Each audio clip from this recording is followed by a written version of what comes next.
'Twas the night before Christmas, and all through the house not a creature was stirring, not even a bat. The bounty was placed by Black Mask with care. Gotham's underworld readied itself for a bloodied affair. Black Mask, giddy, readied his 8 tiny reindeer, knowing the hour of the hunt was drawing oh so near. When up on the rooftops arose such a clatter, the Batman swooped in to see what was the matter. His cape caught the moonlight, his pointy ears on his head, fighting to survive so he would not spend this Yule dead. Now Joker, now Bane, Black Mask, hear my call. I'll hunt you, I'll stop you, I'll bring down you all. I also heard him exclaim as he vanished from sight, Merry Christmas, Gotham, and to all a safe night.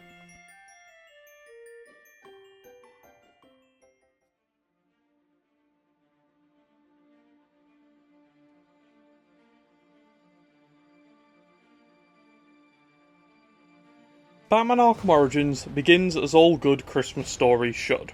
A dark cave, a billionaire philanthropist, and a breakout in a high-security prison.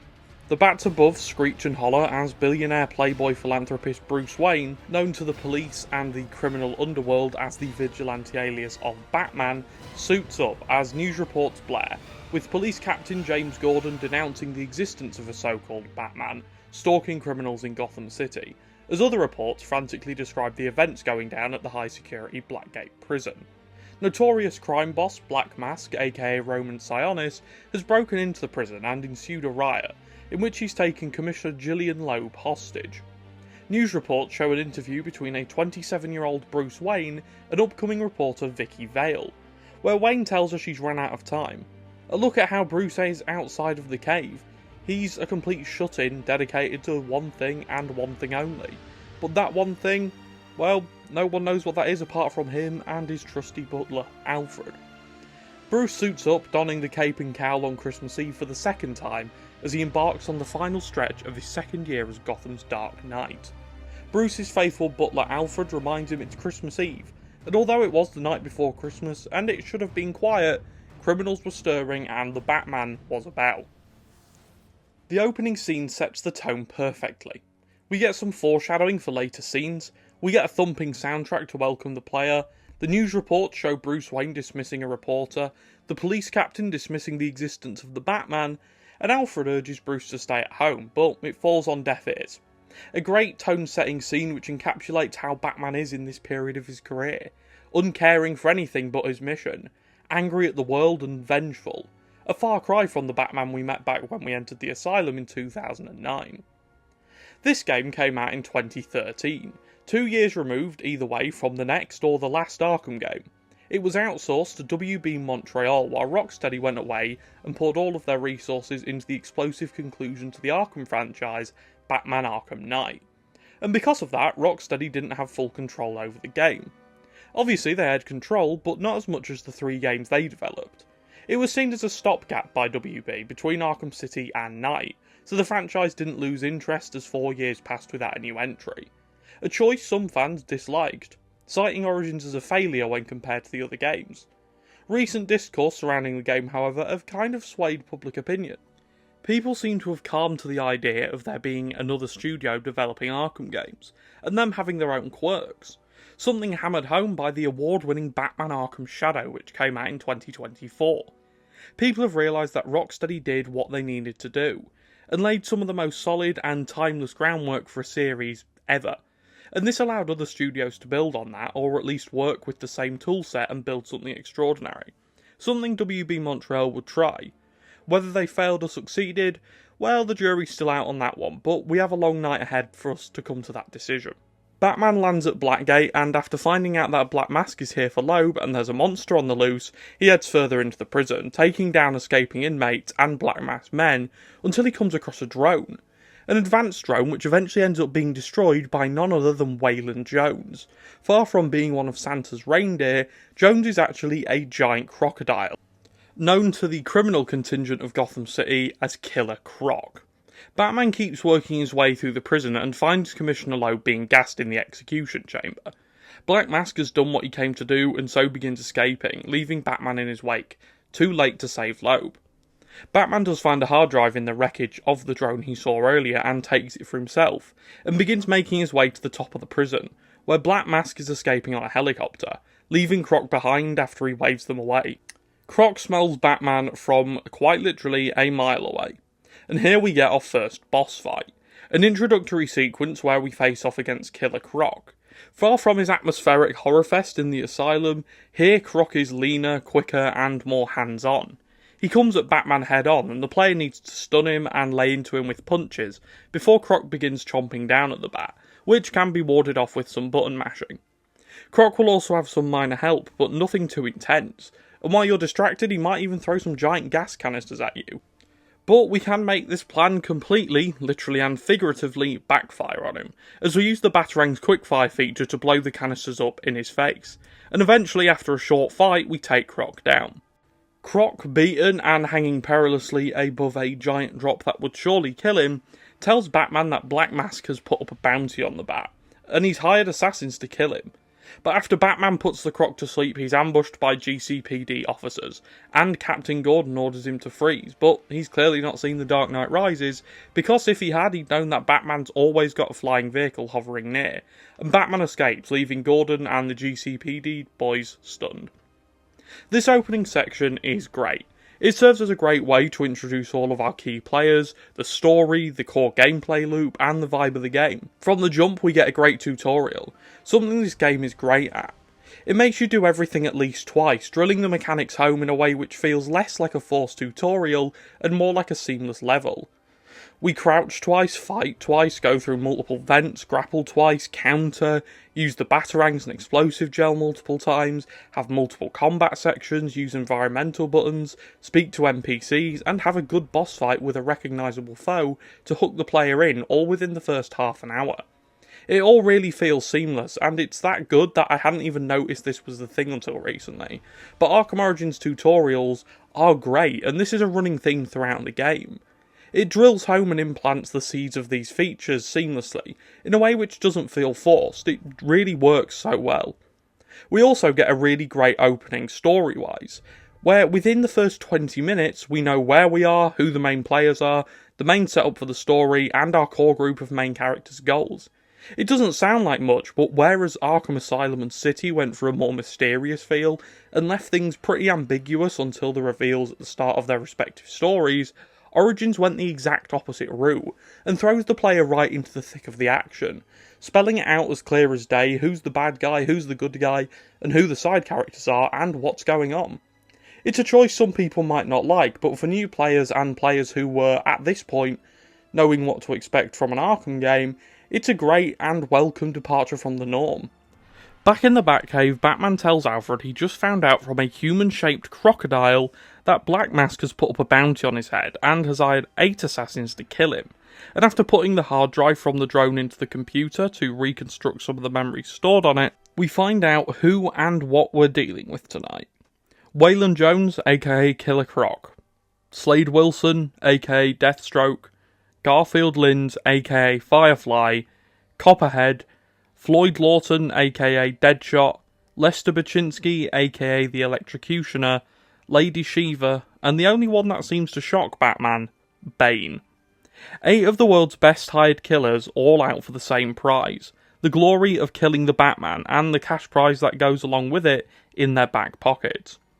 A Christmas present worthy of the biggest of stockings. $50 million and a one-night deadline. Tonight. Batman also finds that Black Mask got into the prison by torturing Warden Joseph, hence his missing eye when we saw him earlier.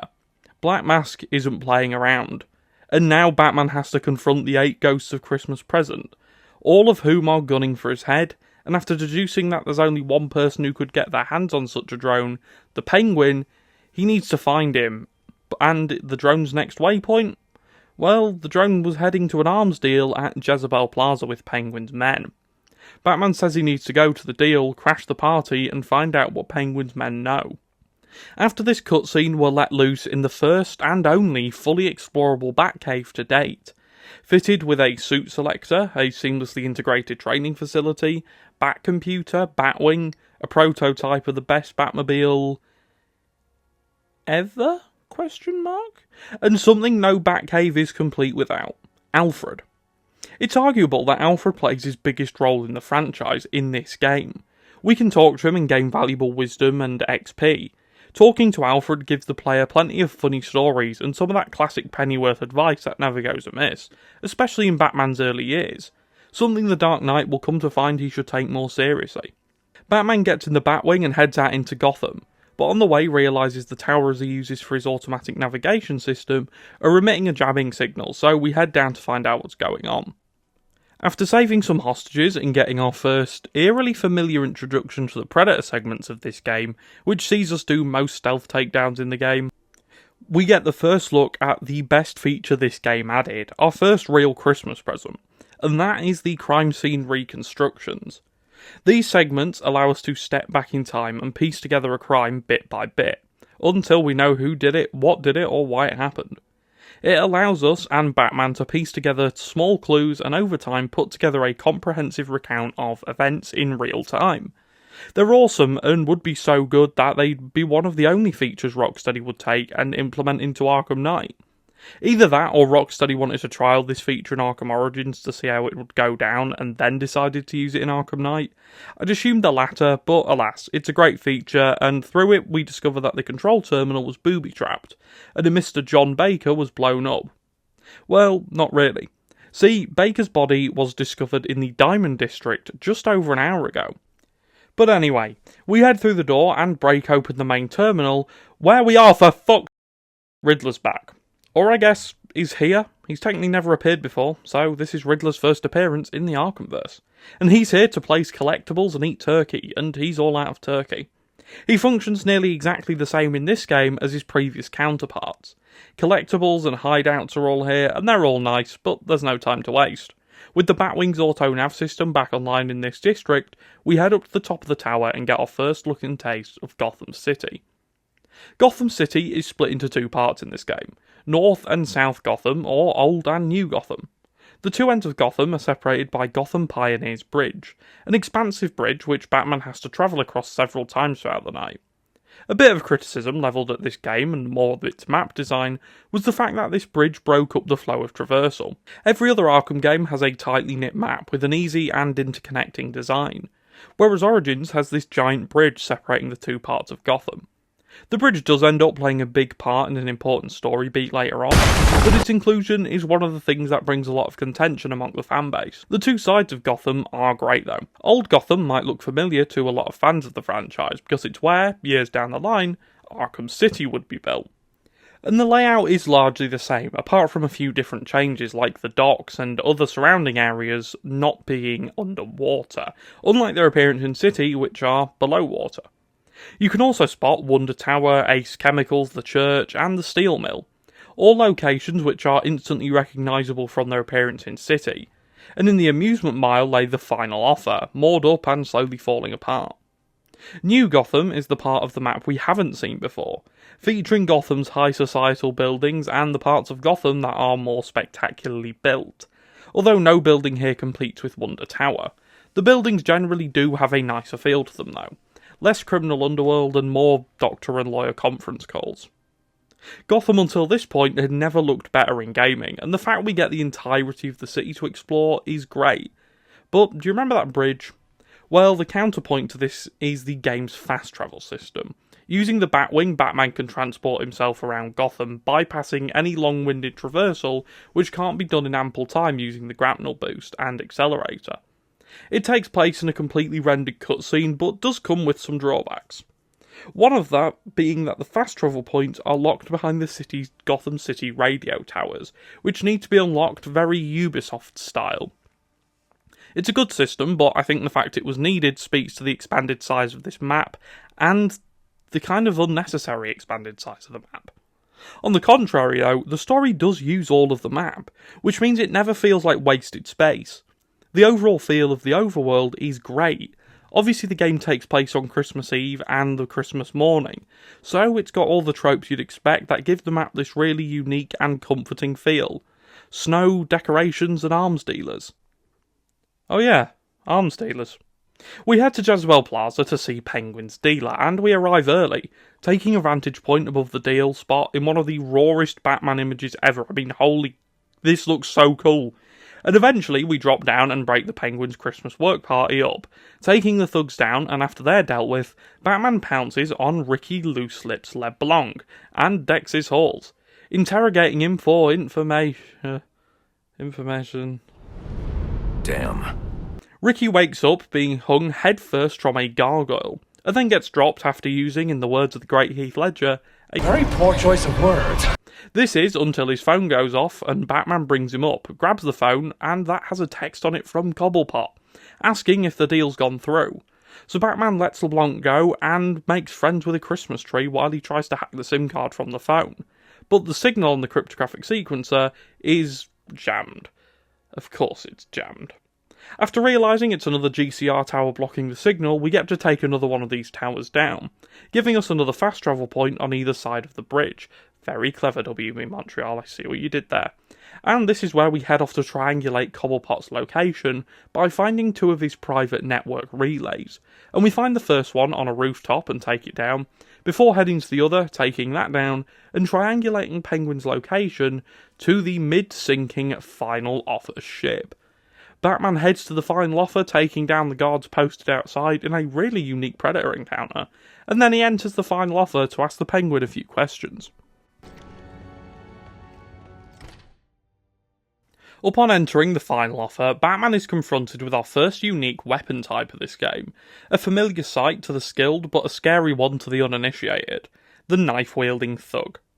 Knives can be dealt with in a multitude of ways. The first and my personal favourite is to just rush them, but the more skilled fighter will make use of the blade dodge and its subsequent upgrade, the blade dodge takedown, which can be acquired through the upgrade tree by accumulating XP and gaining Wayne Tech upgrade points. A staple of the Arkham franchise, which changes layout every game, but stays largely untouched until Arkham Knight. 1 point equates to 1 upgrade, and upgrades are like Christmas presents. Even if you're unsure of what they do, you should just be thankful you have it, cause it might come in handy later.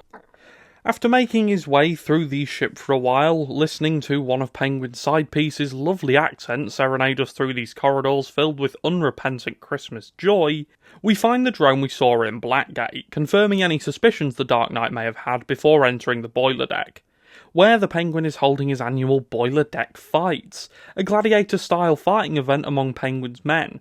But as we meet Tracy Buxton, one of Penguin's associates, she tells Batman that Batman deserves a right proper welcome, before introducing our second boss of the game, Lester Baczynski, the Electrocutioner. This boss fight could have an entire video by itself.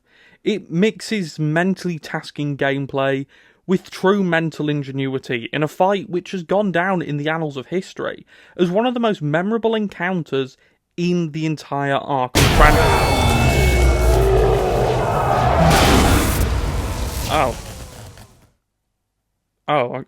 Okay. This boss fight's unironically really good though. Not because it's a masterclass in game design, but as far as doing things a bit differently and subverting expectations. This sequence is great, and it keeps in line with one of the core themes of Origins, which is doing things ever so slightly differently. And of course it's really cool just seeing Batman dispatch of one of these assassins like a random thug after all of that build-up. Tracy sends in more of her men and Batman fights them off, interrogating one of them who tells Batman that the Penguin is in his office on the other side of the ship. Batman makes his way through the ship, scaling the hull and the decks, as he begins the journey to find Penguin. On the way, we hear that Mr. Cutioner has gotten back to his feet and is ready for round 2 with Batman. Batman says he should have tied him up for the cops, and this little voice line is great. It shows that this Batman is still learning. Even 2 years into being Batman, he's making mistakes, something we saw earlier when he knocked out Ricky Loose-Lips back at Jezebel Plaza. But what you'll notice is, as we carry on through the night, is that he doesn't make these mistakes again. Everyone he interrogates actually gives him some information before they're knocked out, and everyone he beats is tied up or just left secure for the cops. I think this was the night that Batman matured. If we have to pinpoint a night in his career in the Arkhamverse where he became the Batman we know from the original trilogy, this was it. Obviously there's still personal issues to build through behind the mask which we explore in this game and its sequels, But in terms of Batman, you can see that as the night goes on, he becomes more skilled, making less mistakes and embracing the change the night's events will inflict on him. After heading through the ship even further, we reach the casino and take down a group of thugs counting some cash. And after a couple of more fights on the casino floor, we break into Tracy's office where she swings at Batman but misses and end up in a cell. We head further through the ship and end up saving some members of the Falcone crime family, who Penguin is at odds with, and as we enter Penguin's office, we see why. Now, where were we? Candy. You suggested little Alberto over here. Hey, baby. Tried to convince his father to take early retirement. He disagreed and called you a, let's see, psychotic little bastard. No, no, no, no, no, please!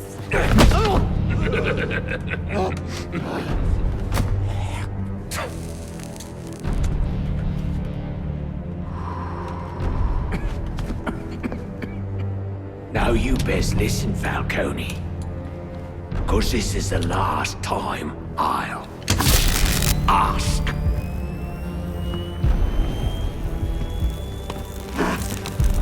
What are you gonna tell your father? That we're getting out of the weapons business. I promise. I'll make him do it. I see your lips flapping, Bernie. But they ain't making the sound I want to hear. Uh-oh.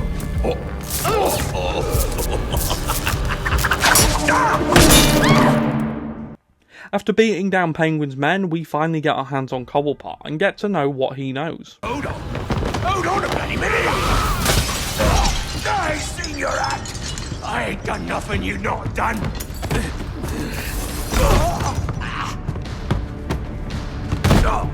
Black Mask. Put a bounty on my head. Where is he? I don't keep tabs on every geezer with a grudge. You're not a popular bloke in this town.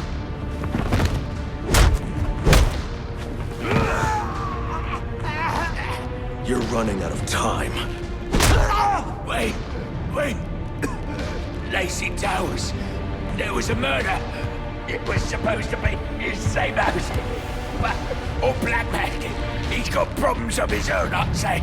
Someone broke in there.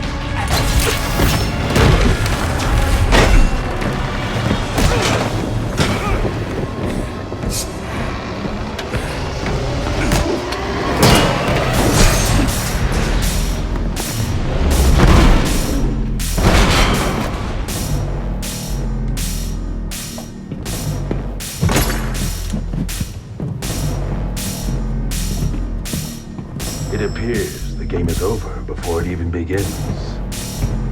I'm not playing games, Slade. After being interrupted mid-questioning, we get to fight Slade Wilson, Deathstroke the Terminator, our toughest test yet. The music ramps up, thumping in our ears as the two gladiators face off in the Colosseum, the best fight in Gotham that no one ever saw, a true test of the two men's capabilities. The fight begins with Batman asking Slade where Black Mask is, but Slade isn't here to talk, and he's certainly not here to make friends, he's here to make money. The two warriors engage in battle, and the player gets their first real test. This really is a chess match.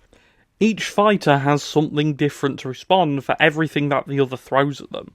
For example, you can counter Slade's attacks and land a few hits before he tries to shoot you. This doesn't faze the Dark Knight though, who can land different attacks on Slade to wear him down. Before, after a while, he'll disappear into a cloud of smoke, jump on the opportunity of Batman's loose confusion, and wear him down with his staff, before the Dark Knight can reverse the attack and lay some punches into his opponent.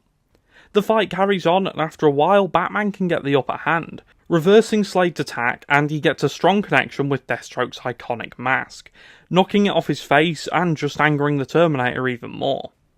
Deathstroke can use a gadget, which we'll become very familiar with later, to attach explosive canisters to Batman to distract him as he lines up a shot with his gun.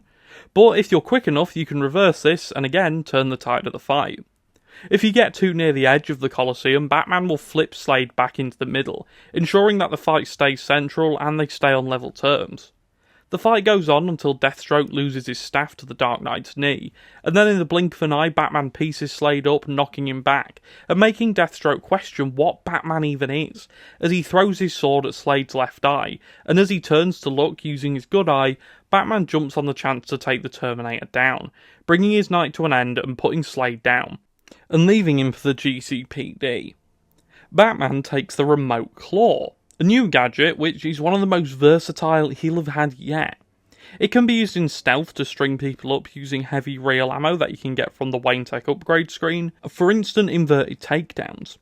It can also be used to tie enemies together to make them tumble into each other. It can be used as a tether between explosive barrels and enemies from range to get instant knockdowns, and finally it can be used to traverse set paths which have anchoring points either side. It works like a less versatile line launcher, but the gadget itself puts the line launcher to shame overall in terms of versatility. It's one of the best added features in this game, and is one we'll get to use a whole lot more through the story. So let's carry on. Batman follows Penguin's lead of Lacey Towers and heads out of the final offer, but on his way a voice begins spouting a manifesto about the corruption in Gotham. Anarchy's here. Anarchy is a side mission in this game and not what I'm going to touch on here. He doesn't affect the main story and can be completely avoided, so we'll leave him for another time and head to Lacey Towers to see what went down. Upon arriving at Lacey Towers, we can hack into the police comms and hear two cops leaving the building for a smoke break. That's a perfect entrance for Batman, and he breaks into the apartment complex and enters a bloody scene.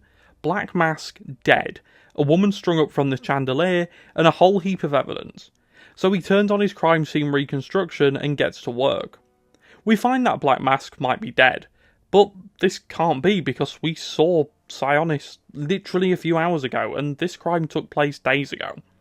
We also find a body strung up on the chandelier, Roman Sionis' girlfriend, Tiffany, who was shot and burned. We know she was burned, or at least hung above fire, because of the burn marks on the floor.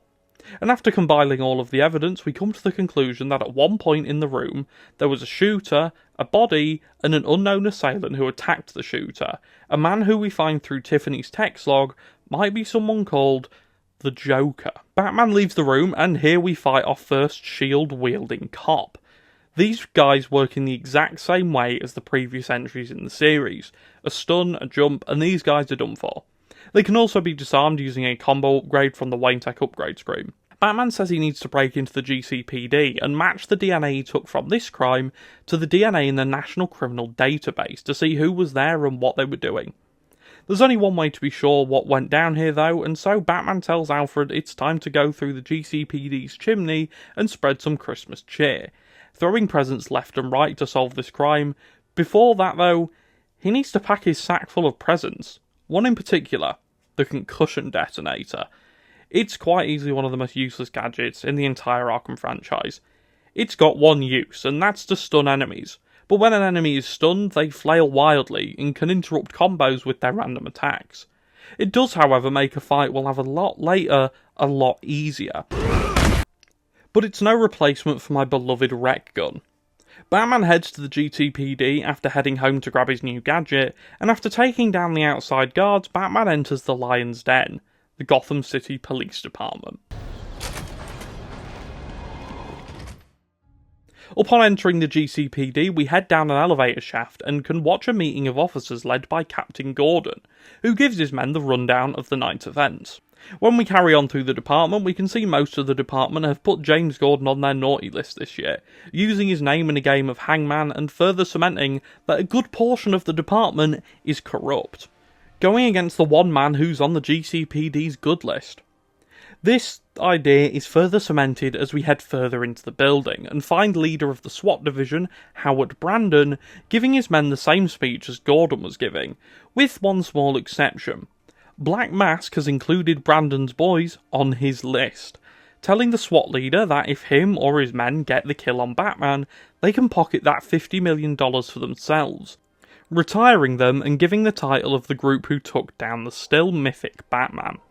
What we find out as we head through the department is that the jury on whether Batman is even real is still out within the department, with it seeming like some cops are even trying to convince themselves one way or the other, despite the clear and obvious sighting at Blackgate. It's a great world-building segment, and it shows that people are genuinely scared of the Bat, and still consider him mythical. He's a ghost, a bat in the rafters, barely seen and never heard, but he's still there, watching. We head through the halls of the GCPD, and get through the set of doors that are locked. We bypass them altogether and head through the interrogation room, where we come across Santa's least favourite elf and our old business associate, Ricky Looselips. Ricky, being his usual helpful self, is telling the officer interrogating him about a new present, a disruptor that's down in the evidence locker. So Batman breaks through the glass and reignites his Christmas love affair with Ricky, and finally pops the big question. How does this disruptor work? So after Ricky tells Batman his answer, Batman tucks him in for a good night's sleep, and the two part ways. Batman, eventually, in his pursuit for the National Criminal Database, overhears a conversation between Gordon and his daughter Barbara, and the two discuss if Batman is a good thing, with Barbara clearly on the side of the Dark Knight, while Gordon is firmly against his presence. After taking down a few armed guards in the bullpen and a few more officers, we start to hear that the rumours are beginning to spread regarding Brandon's deal with Black Mask. This now turns the GCPD even further against the Batman, and although official orders are to bring the vigilante known as the Batman in on site, an unofficial kill order sweeps the departments. Batman makes it to the door into the server room and is blocked out by a jammer, which means he has to go down the GCPD's chimney for real this time, like an armour-clad Santa, and find the present wrapped safely under the tree of law enforcement that keeps Gotham safe. But before grabbing his freshly wrapped toy, he heads through the cell blocks, before eventually getting to the evidence locker. He finds the disruptor and begins heading back to the server room, but heads back through the main cell blocks, where in the 10 minutes he's been gone, a riot has broken out, and the Dark Knight finds himself face to face with a thug using a substance that increases his physiology, and makes him more powerful, more fast, and more durable. These thugs can be taken out after removing their packs on their back, providing them with this substance, and after that they act like normal enemies. But alas, he takes the rioters down and heads back to the server room, where after breaking past the security box and entering the server room, he has a conversation with none other than Barbara Gordon, who kindly tells Batman that to use the database remotely, he'll need to head into the sewers to bridge the internet to some external telecom wires. So he begins to head off, but not before the two share a moment where Barbara asks him why he does what he does, and Batman simply tells her that he once made a promise, before the two are interrupted by Brandon, who bursts in the room with a squad of his men as Batman makes a quick escape, with Barbara covering her and Batman's ass as the Dark Knight begins to head out of the GCPD. During the escape, Batman can find a little bag of money stuffed in one of the vents. An interesting little find, which I'm sure doesn't mean the corrupt law enforcement of Gotham are taking bribes from Black Mask in any way. It's purely a coincidence that this bag of money is stashed in a vent. But anyway, that doesn't mean anything to Batman. Batman begins heading up an elevator, but is found by Brandon, who begins firing at him. He misses, because of course he misses, and when Batman reaches the top of the elevator, he comes face to face with Gordon.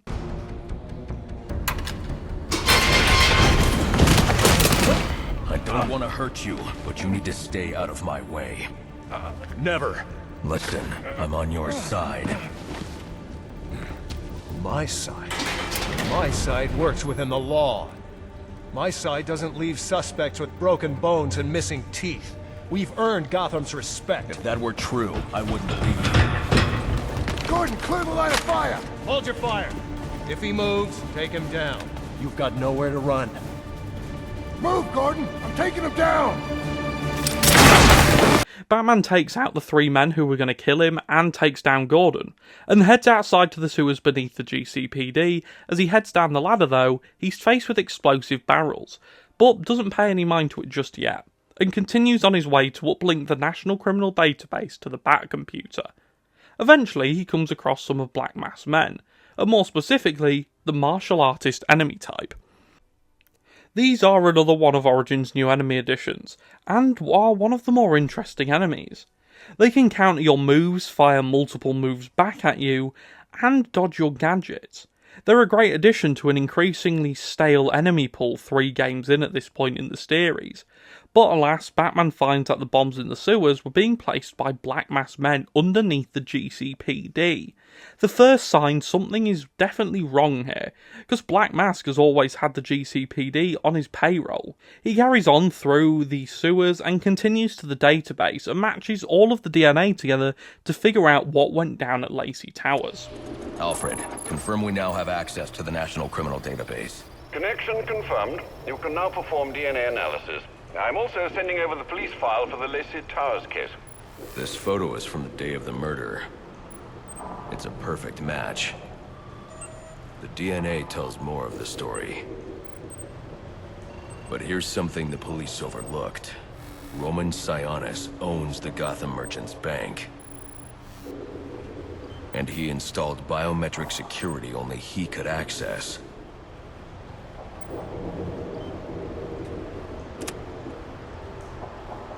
Alfred, I have enough information to solve the Lacey Towers case. Here's what happened.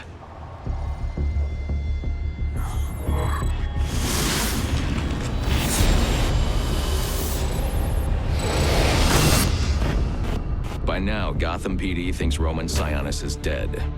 The casualty of a turf war. Murdered by the Penguin.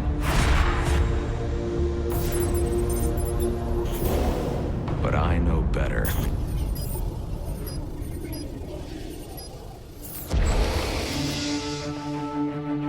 Someone spooked Sionis' girlfriend. So he sent her to his safe house. Which was anything but safe. Sionis showed up later. Ready for trouble. And found it.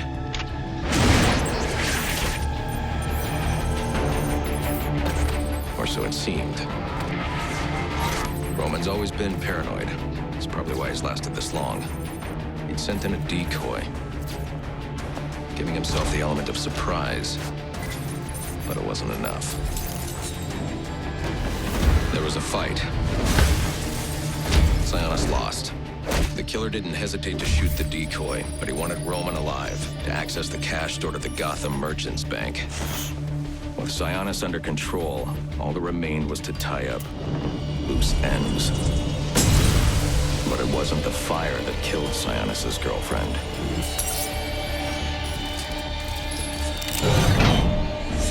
What kind of a monster forces a man to kill the ones he loves?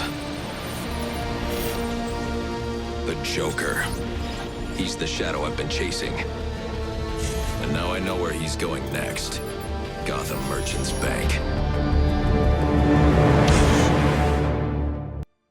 Using the evidence at hand, Batman figures out that the shadow he's been chasing, the Joker, has taken Roman to access the cash at Gotham Merchants Bank, and that's where he'll most likely be now. The cutscene where Batman pieces together the Lacey Towers case is so good. In fact, this game excels with its cutscenes.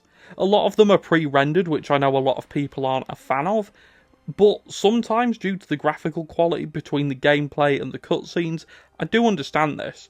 But this game does suffer from one case of facial animations being unnerving in non-pre-rendered scenes. So I think it's a blessing in disguise most of the scenes aren't live, because I think that what we have here are some of the rawest and best visual and audio displays in the whole series. The music by Christopher Drake is perfect for this game. A few standout tracks I'd recommend to listen to over the Christmas period are the Carol of the Bells Joker's theme, Deathstroke, the main suite, Firefly, and the end theme. All of these tracks are great and combine that punchy, rough feel of other iconic Arkham tracks with the Christmassy feel this game instills in the player. Honestly, the soundtrack is great, and combined with the visuals of the cutscenes, it comes together to create the best cinematics in the whole franchise. Something the game will prove to us again in a second, after Batman makes it to the Gotham General Bank and walks in to find countless dead bodies, strung up like Christmas decorations. Whoever this Joker is, he isn't playing around, and whoever he is, we need to find out what his plan is. We drop in on Black Mask withdrawing money from his own vault, his men training their sights on Batman, as he asks Sionis where the Joker is. Black Mask asks the hostage bank manager if she knows where the Joker is, but through faint laughter she says she doesn't know, as one of his men brings in a man with a bag over his head, wearing an identical suit to Sionis. Black Mask removed the bag, and it's Roman Sionis. Whoever's behind the mask now isn't who he claims to be, and he begins taking his anger out on Sionis. And as the mystery man heads towards the ambulance he's now put Roman in, he takes his mask off. It's the Joker. It's been him the whole time. He replaced Black Mask, took his operation and put the bounty on Batman. The Joker then gets on his sleigh and blows the vault, laughing all the way. When Batman comes to, with the bank manager dead, he finds out that he's being hunted by he's being hunted by Joker's men. He takes them down, and he finds out that Joker has taken Sionis to the steel mill, so that's our next stop. This scene of Joker's reveal is so good. There were signs something was up. The bombs under the GCPD, not Black Mask style or motive. The bank itself. Why would Sionis be robbing from his own bank? We knew Joker would be at the bank, but when we arrived initially, we didn't know Black Mask was Joker, and we didn't even know what this Joker guy looked like. It was all off, and when the twist finally comes, it's great. Although this came under a lot of fire, and still does, for good reason might add, it falls at the first hurdle of making a new Batman story in the modern age, and that hurdle is using the Joker. We've entered a phase of unprecedented Joker fatigue, and this felt like the start, at least in the video game world.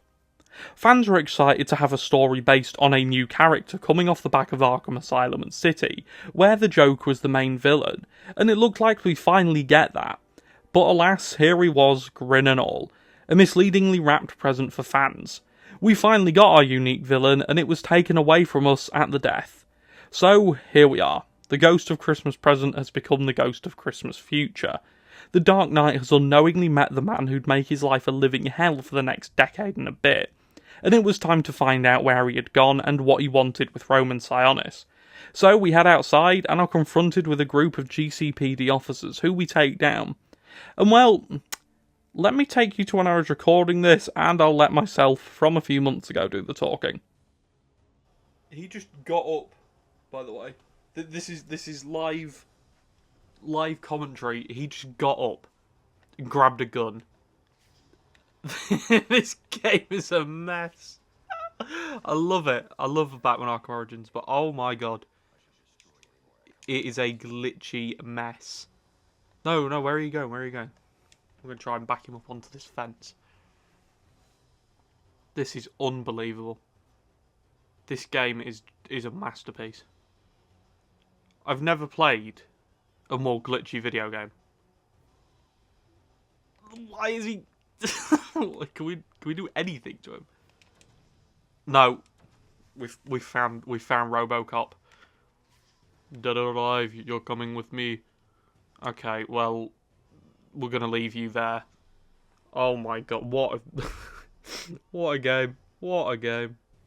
This is arguably this game's biggest issue. Not the plot twist, not the graphics, it's the technical performance and the glitches. This game runs really well frame rate wise. It was very rare that I saw a drop in frame rate. I recorded this on an Xbox Series X, on a disc which is as close to mint condition as you can get, and it barely dropped any frames. But it crashed. Countless times. It bugged more times than I can count, and the overall stability of the game is less than impressive. Even when recording for my Cold Heart DLC retrospective, it crashed 3 times in like 90 minutes. The amount of bugs in this game is genuinely impressive, and it's something the community is actually united on critiquing about this game, which is a rare win. If you Google Arkham Origins bug, hundreds of pages come up, hundreds of separate complaints regarding game-breaking bugs, bugs which can cause entire saves to be restarted, bugs which cause crashes, and in my case, thankfully, just a funny little glitch.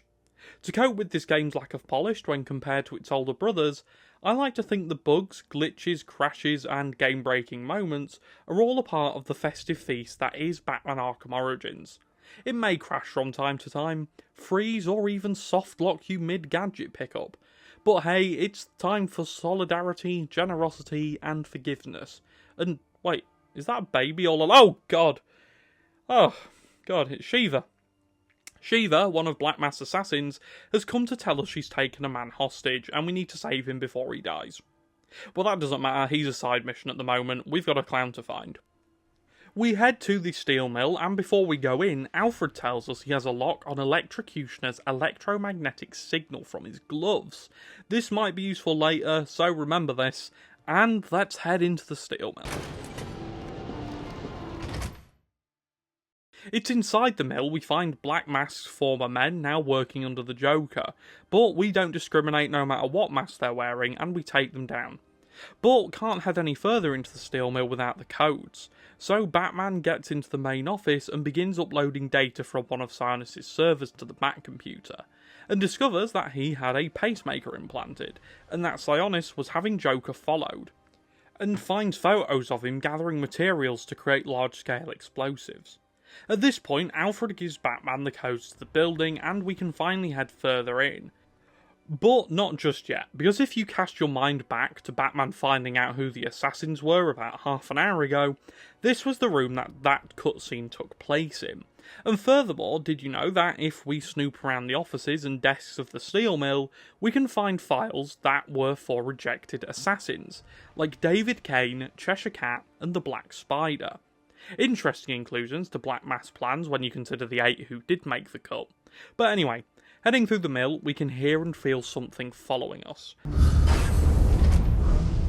What was that? It's Shadow lurking around every corner, and Batman even makes reference to it, clearly being wary of whatever the noise and the shadow is. After taking some of Joker's men in the mill, we meet our next giant, literally, enemy inclusion who plans to deck our halls, the Armoured Brute. These giant snowmen are complete tanks, taking multiple beatdowns, finishes and strikes to take down. Luckily we don't come across them too much because their inclusion in the game makes any combat encounter much more tricky, but once they're out of the way the rest of the section is easy. As we get in the elevator to go down to the lower levels of the mill though, we find a dead man. Poisoned. A small crime scene, but enough to pique our interests. This isn't the way a normal thug kills someone. Something is afoot here, but we carry on nonetheless, and find ourselves in the smelting chamber, and take down a group of armed enemies before finding Sionis strung up in his own office. Batman interrogates Sionis about Joker's whereabouts, even threatening to increase the beats per minute on his pacemaker, but as he does we find out who the Watchers in the Wings was. Copperhead. One of the assassins. She jumps down, and Batman and her fight as Sionis escapes, and Copperhead gives Batman a scratch. Enough to poison him, and if left untreated long enough, kill him. In this game's answer to Scarecrow's sections in Asylum, we get a drugged-fueled hallucination scene, as Batman makes his way to the drop-off point for the cure he's put Alfred onto making. First we come across Alfred, who tells him he's a spoiled disappointment of a Wayne, and he's disgracing the family name. Then we see Commissioner Loeb, who tells him that a real hero would have saved him.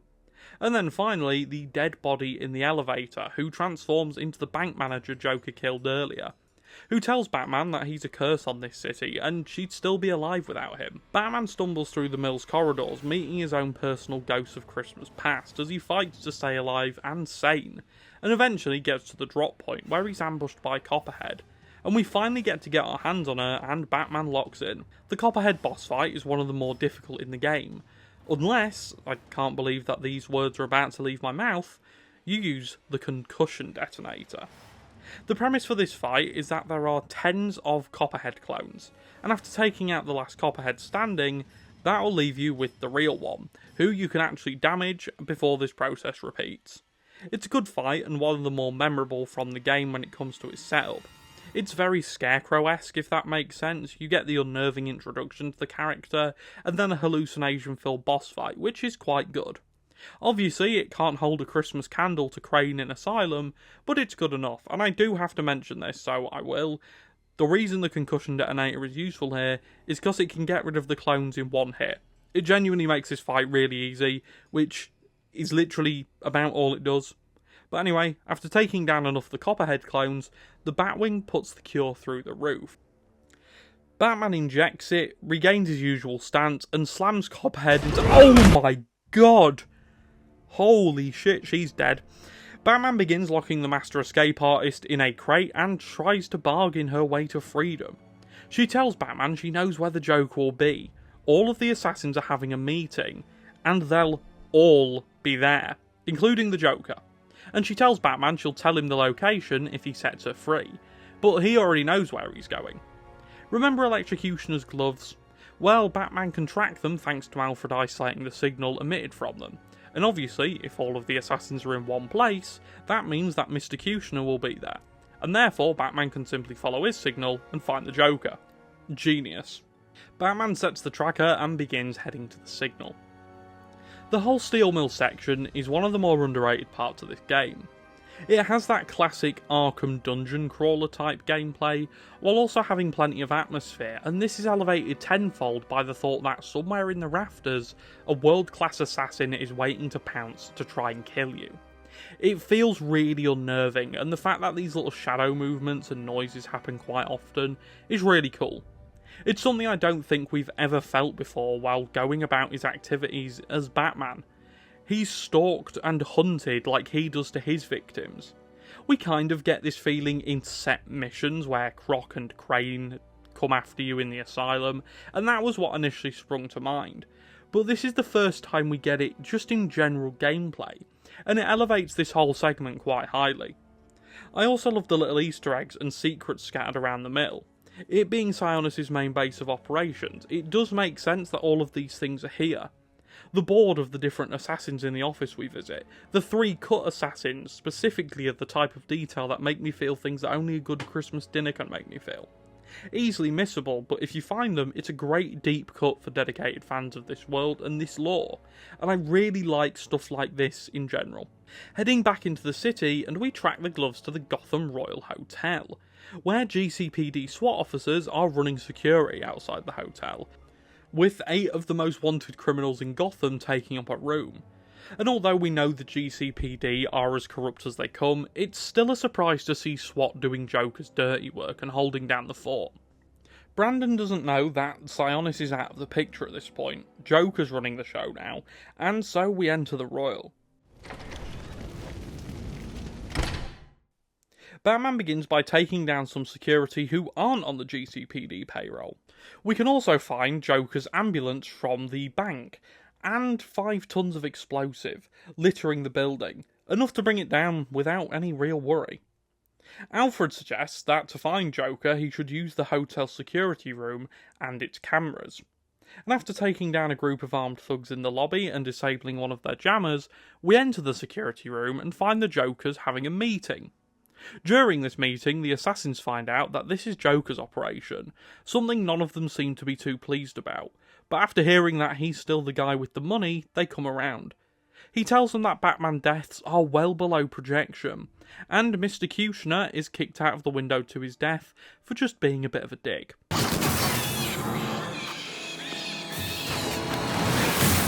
A fitting end for a lackluster villain. The meeting ends, but as Firefly leaves and Joker adjourns the meeting, Bane stays behind, knowing Batman will probably be here soon for the Joker. A wise move from the biggest of Joker's 8 tiny reindeer. Now, something that you might have noticed here is that Deadshot and Shiva are both on screens, and not actually in the building. Weird, right? Well, yes, it is. It's also kind of annoying, because these two are relegated to optional side content. Remember that baby that we thought we found earlier before Shiva attacked us? Well, that's side content. We also got an SOS earlier, and yeah, that's Deadshot. And yeah, it's a side mission. It kind of feels like the roster of killers was made and they just couldn't cut anyone, so just left them out of the story and put them as side content. Which is weird because they didn't need to be 8 assassins. Mad Hatter is in the game, and he's not an assassin. Bird, Bane's right-hand man, is in the game. He's not an assassin. Anarchy and Riddler are here too, and they're not assassins.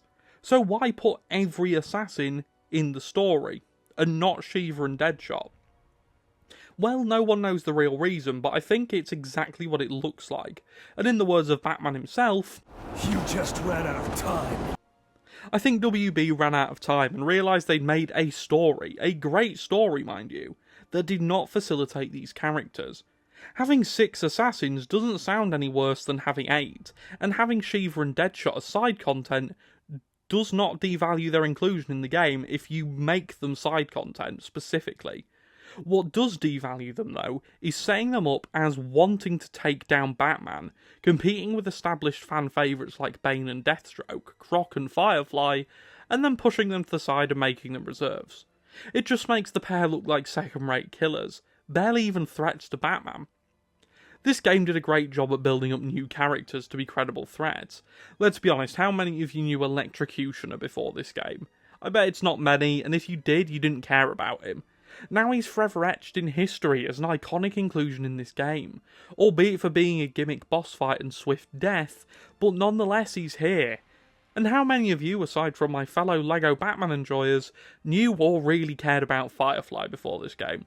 Again, you may have heard of him and you may have knew him, but this game made him memorable to the masses. His fight, which we'll get into later, is one of the best set-piece moments in the Arkham franchise, and this same treatment could have been given to Shiva and Deadshot. Deadshot is obviously the more famous of the two, and his inclusion in the 2016 Suicide Squad film definitely pushed him further into the limelight. So that's it? What, we some kind of Suicide Squad? But Shiva? The average casual fan would play this game, see Shiva, and probably come out of the game being none the wiser as to who Shiva is and what her whole deal is. It's a massive shame because not only does it make the story feel incomplete, a feeling echoed by the general community, but it devalues these characters by making them look like main players and then pulling the old fake assassin gag and pushing them to optional side content.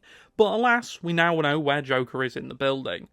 Batman heads out of the security office and takes Mr. Cutioner's gloves, and introduces Arkham Origins' biggest metaphorical lump of coal. The reason many dismiss this game, the shock gloves. The shock gloves are an entirely unique inclusion in this game, and aside from DLC, it's really the only time we ever see them. These would never be seen again, and for some, this is a Christmas wish come true. The gloves are useful in both combat and exploration, so let's begin with the exploration side. They can be used to power generators that can unlock doors, they can lift gates, and open otherwise inaccessible areas. A fun new way to explore Gotham and its different indoor environments. But combat is where people's main issues with the gloves come in. Arkham's combat is built on its rhythm and its different enemy types making you think.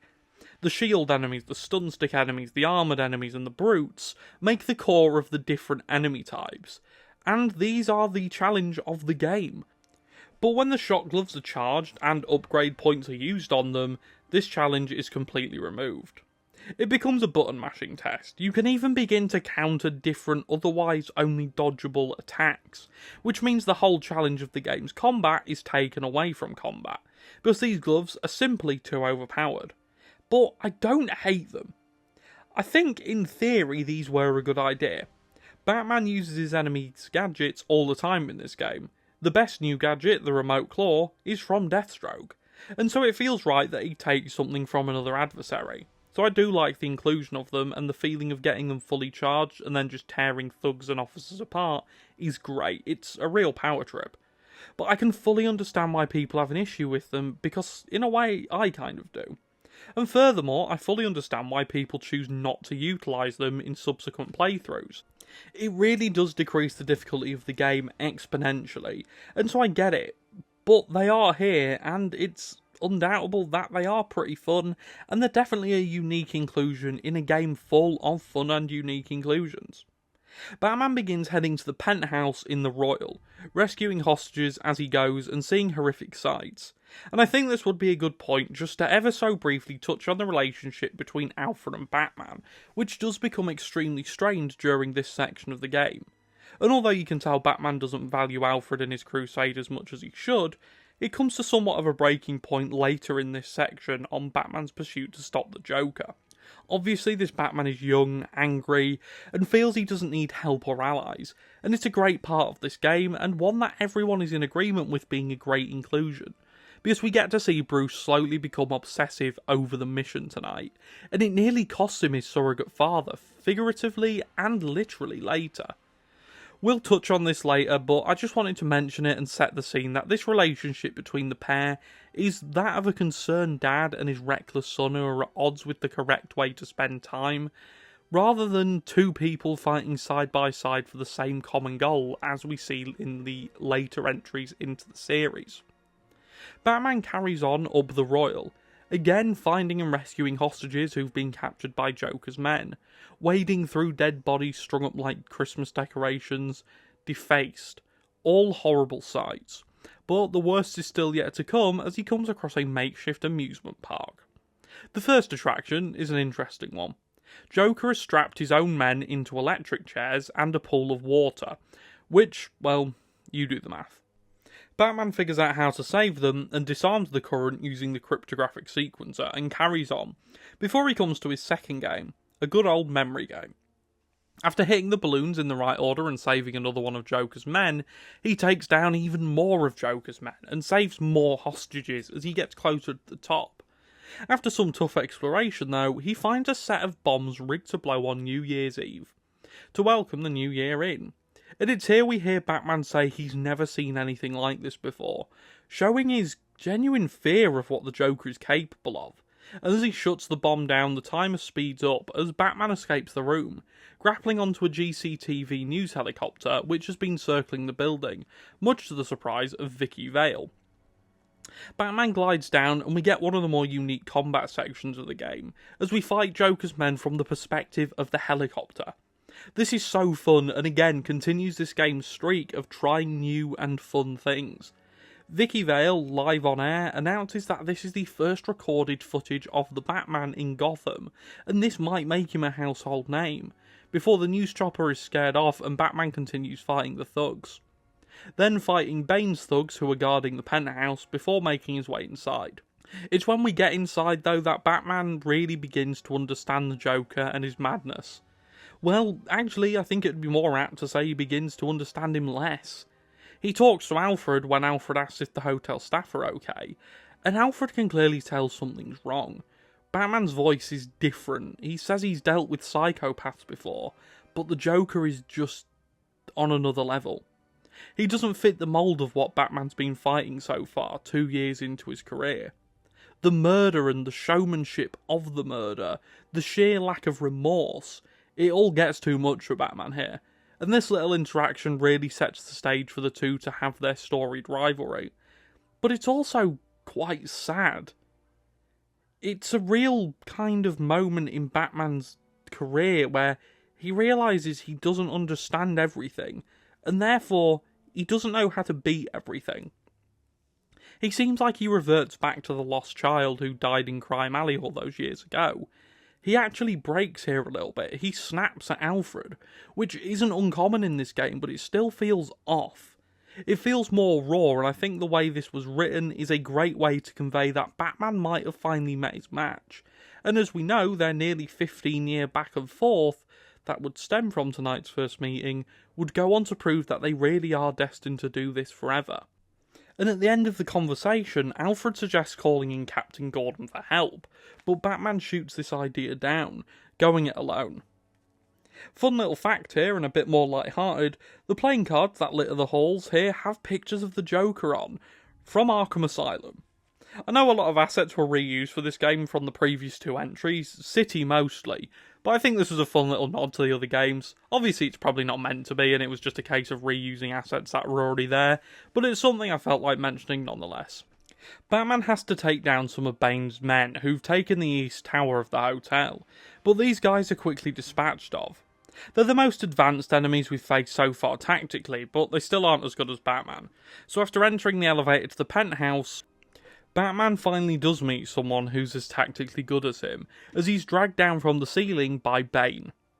Batman's well and truly physically beaten by Bane, being thrown around like a rag doll before coming face to face with the Joker, who blows an empty construction site to blue hell, before Batman springs up and begins beating on the Joker, finally face to face with the madman who's rigged half of the skyscrapers in the city to blow.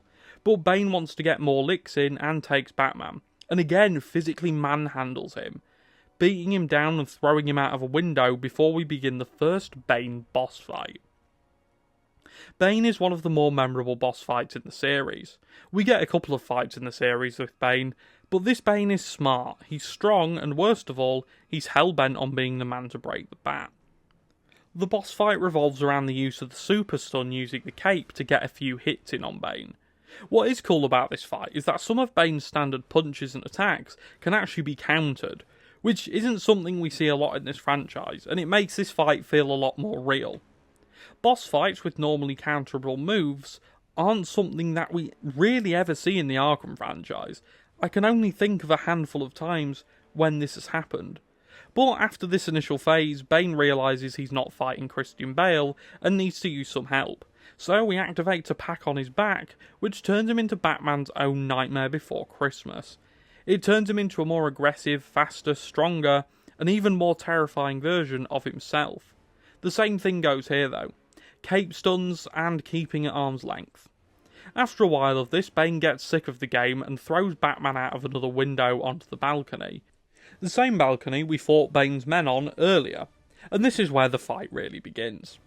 Alfred tells Batman to call Gordon, but again, Batman says no, but Alfred ends up calling him anyway, worrying that Bane might be too strong for Batman to deal with by himself. This section of the fight introduces one of the most notorious sections of a boss fight across any of the Arkham games, the Bane Train. The dictionary defines the Bane Train as a section in the Bane boss fight which is completely broken. The whole point is you have to roll out of the way of Bane when he begins charging you. But the issue is, his tracking is unbelievable. Unlike Asylum, where the Titan thugs picked a direction and stuck to it, Bane will track you with scary precision. So to counteract this, you just have to start running in circles around Bane. Because thankfully he has a huge turning circle, and thankfully Batman doesn't. This boss fight is set to one of the hardest tracks on the Arkham Origins soundtrack, and Joker's golden commentary, as he acts like a slightly less mentally ill Joe Rogan, commentating the fight and giving it the gravitas it deserves.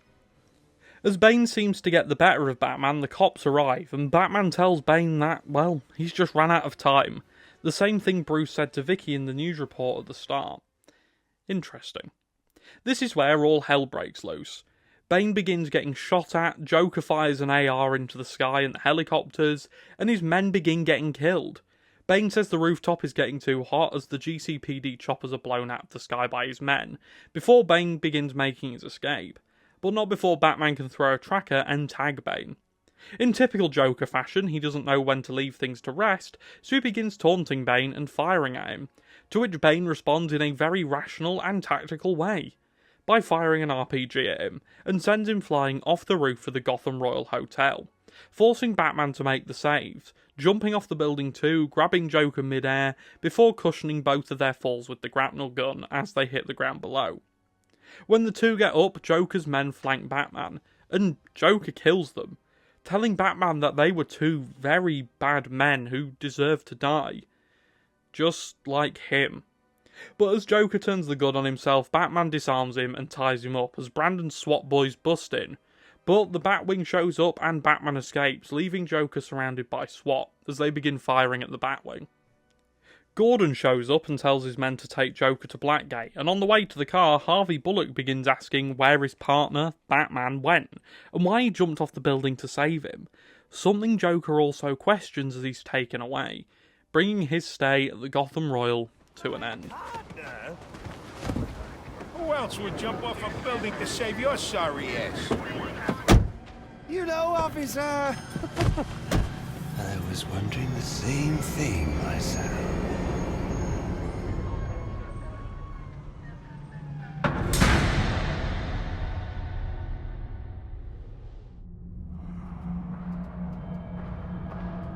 We find ourselves in Blackgate Prison, healed from the riots, well, at least enough to house the Joker, who's still a pretty unknown entity at this point, but he's here anyway. A doctor enters the room and begins her psychiatric evaluation of him, and straight away the scene harps on the one bad day theme the Joker loves so much. And of course the doctor is Harleen Quinzel, and she sympathises with him instantly. We get this really cool combat sequence as the Joker, he gets his own moveset and gadgets, but what is curious is that his special combo takedowns are the same as Batman's, Which, I don't know, you can either read into that as some weird subtle storytelling technique that they're two sides of the same coin, or you can just read into it as what it is: lazy. No, I'm kidding, but the sequence is really cool.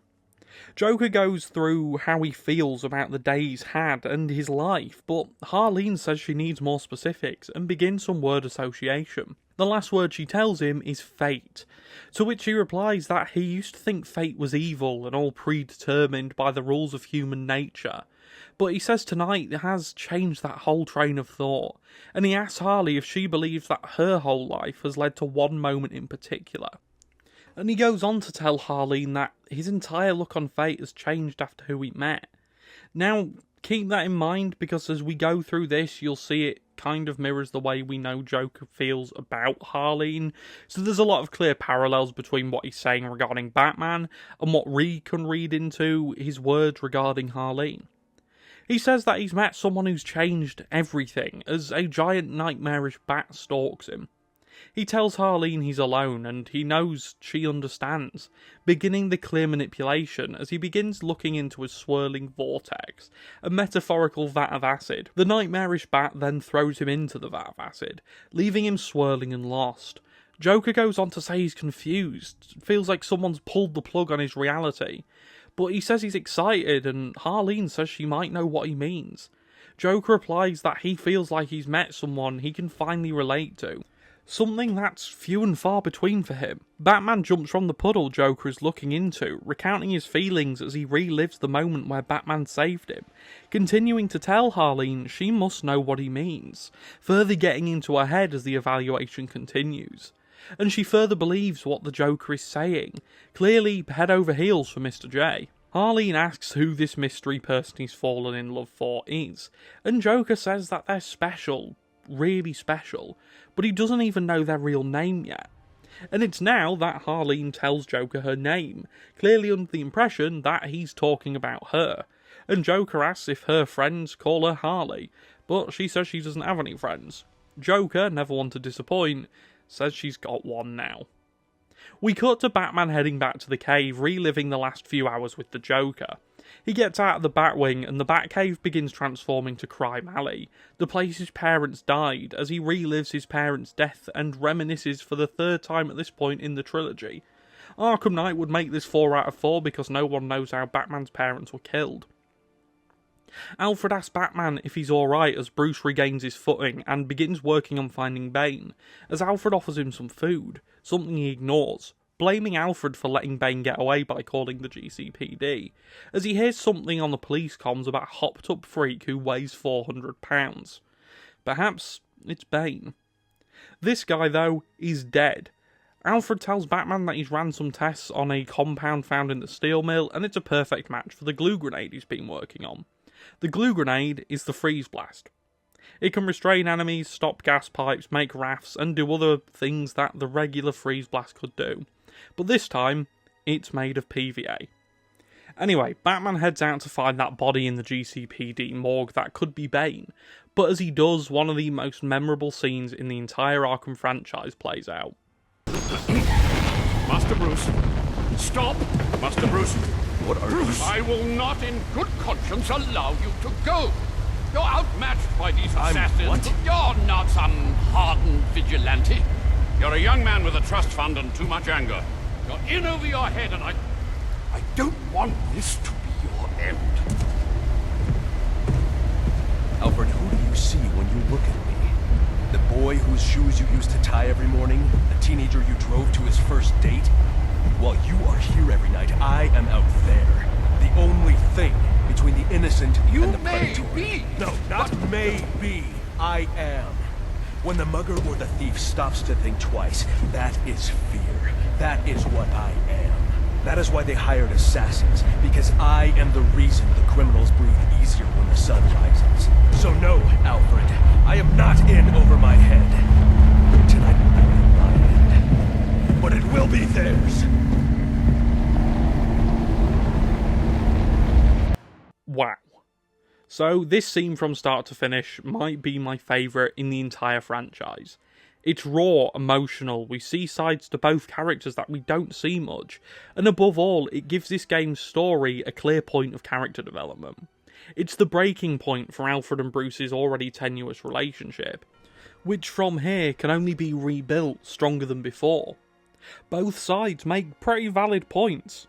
Alfred has every right to be worried, scared even, for his surrogate son, the child he watched go through hell and come out of the other side. But Bruce also has good reason to be angry. He doesn't have any reason to be as horrible and dismissive to Alfred as he is throughout the runtime of this game, but he does have reason to be angry at Alfred for thinking that he's not good enough, that he'll die fighting the assassins. I'm sure at some point we've all been told we can't do something by someone close to us, and often, like this, it's not meant to offend, more to help, but it does offend. It hurts to hear that or to know someone you believe in doesn't believe in you too. And to Batman, this is the ultimate ego breaker. In his head, he's unmatched. He's taken down so many of Gotham's worst already. But to Alfred, he's just, well, like he says, a young man with a trust fund and too much anger. Alfred sees Bruce in the suit, but in Bruce's mind, when the suit goes on, he's Batman. He's a watchful protector, a dark knight. Something Alfred, very rightfully, just can't see when watching Bruce leave the cave every night, not knowing if he'll come back or if he'll be burying another member of the Wayne family. But this time it won't be because of a random shooting or a point in time where everything goes wrong. It'll be Bruce's own doing, and in Alfred's head, his fault for not doing enough to stop him. One part I do think that wraps this whole scene together in a nice little present is when Bruce begins asking Alfred who he sees when he looks at him. It really tugs on the heartstrings for a bit. For the first time in the game, you see Bruce speaking in a way which almost directly attacks Alfred, and it hurts to see because we know Alfred only wants Bruce to be safe because he cares about him. But throughout the game, Bruce bashes Alfred, his advice, his care, and here his love and intelligence. Whether you're a lifelong fan like myself or a person playing this game for the first time, this stings because again, I'm sure we've all had arguments with family or friends where we say things in the heat of the moment, and then after the dust has settled, you realise how wrong you were, and how bad you and the other person feel. It does hurt, and it's never a fun time. This is Origin's defining scene. The cracks in an angry and defiant Bruce's mindset begin to show.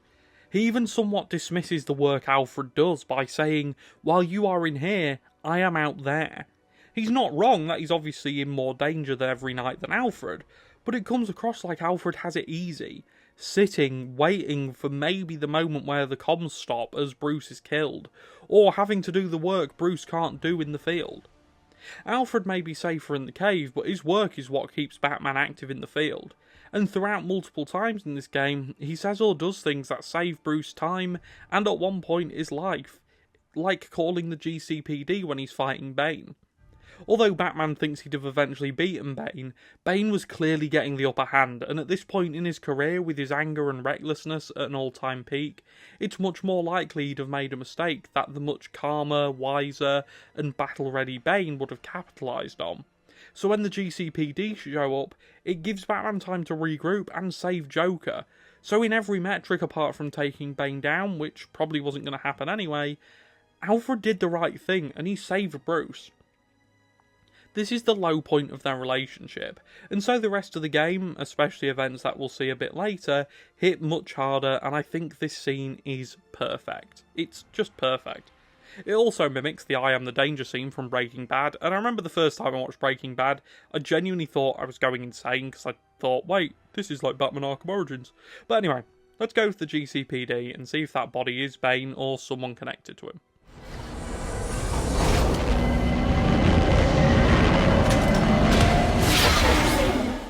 Batman fights some cops outside of the GCPD and makes his way in through the sewers to find that the man on the slab isn't Bane, but in fact one of his men. The same one Batman took down in the riots in the holding cell earlier that night.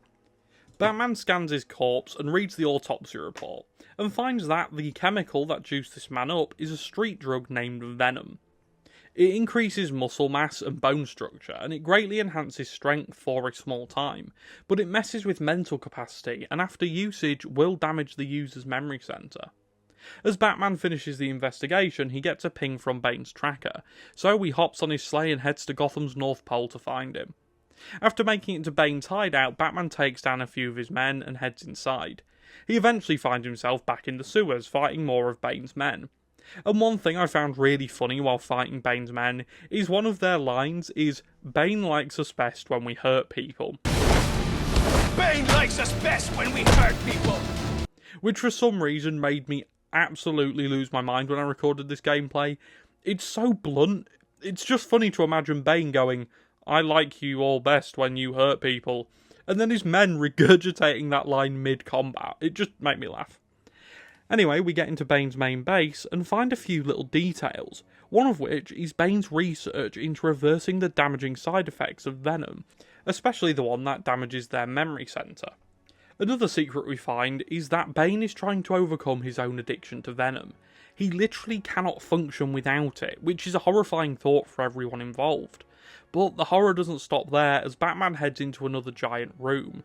And in this giant room is a giant computer setup, and pictures of Batman littering the walls, and his tracker. He picks up the tracker and the computer strikes up, revealing footage of Bruce Wayne and Batman side by side.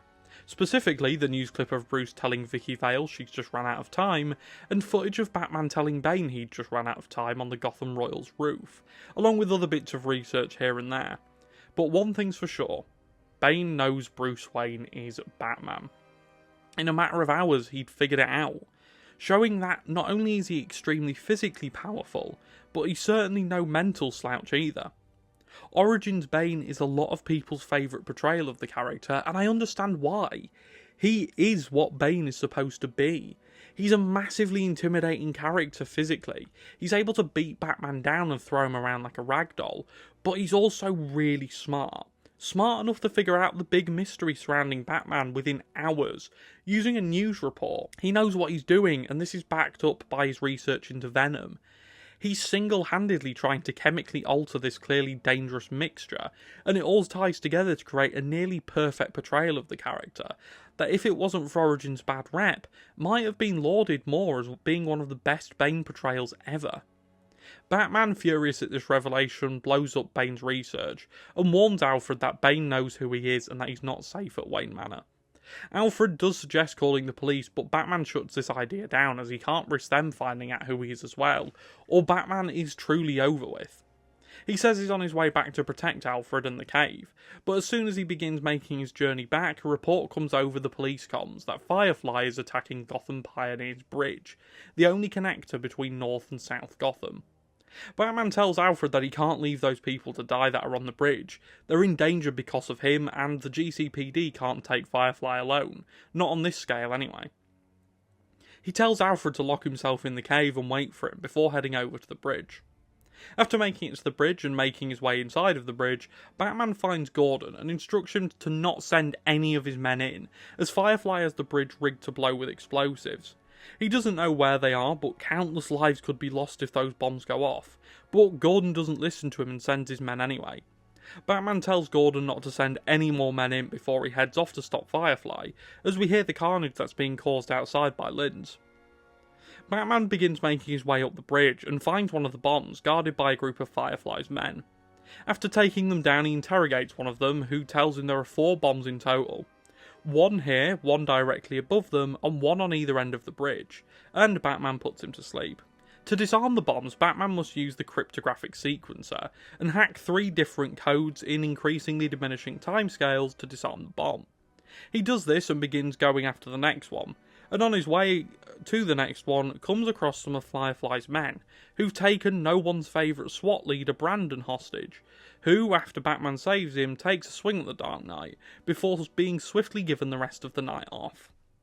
The next bomb is located on top of a train car filled with hostages, and guarded by armed thugs who Batman manages to take down.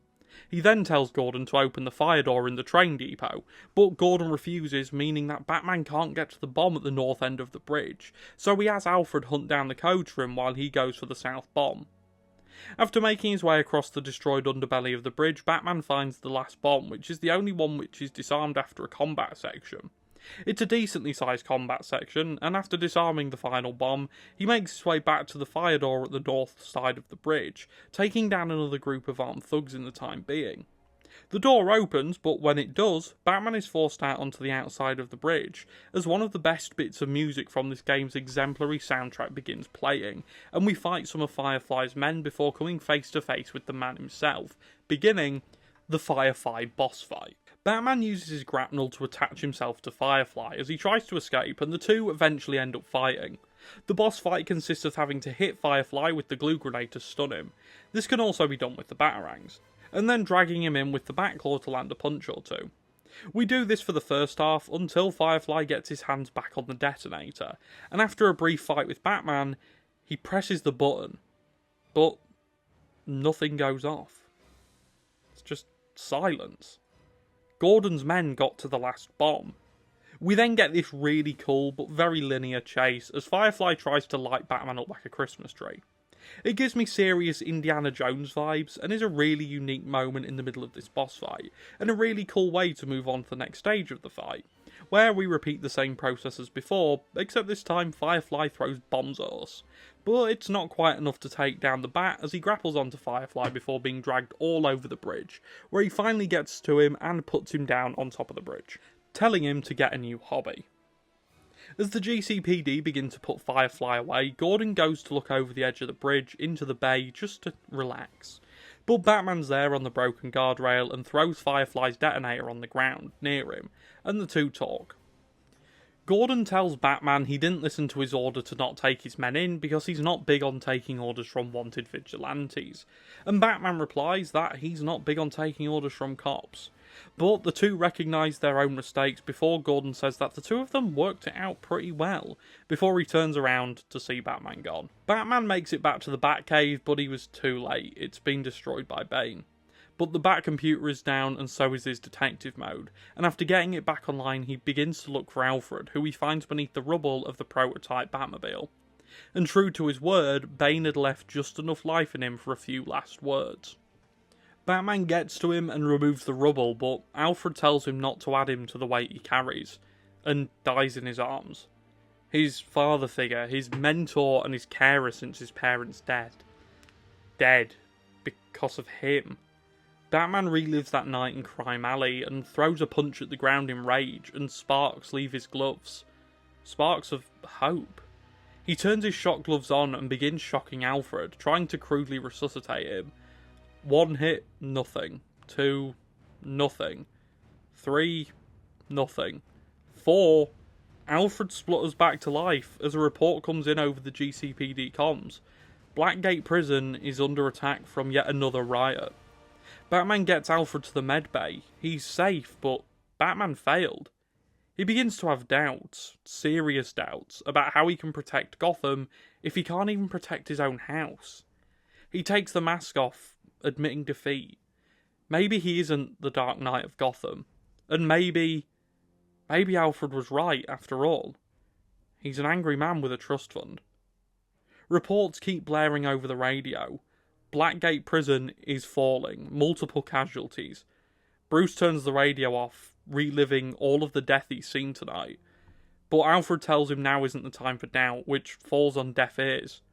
Bruce says he can't do it anymore. He can't stop them. He can't even defend his own home. Alfred says this isn't the time for doubt. He needs to realise that neither Bruce or Batman are islands. They're men, and men need help. A man's strength comes from not just his brawn and his intelligence, but from his allies. Alfred turns the radio back on. Joker has escaped his cell. Captain Gordon is calling on anyone for help. Gordon needs Batman. Gotham needs Batman. And Batman needs Alfred. This whole sequence, beginning to end, is pure cinema. As soon as Batman enters the cave, we know something's going to snap.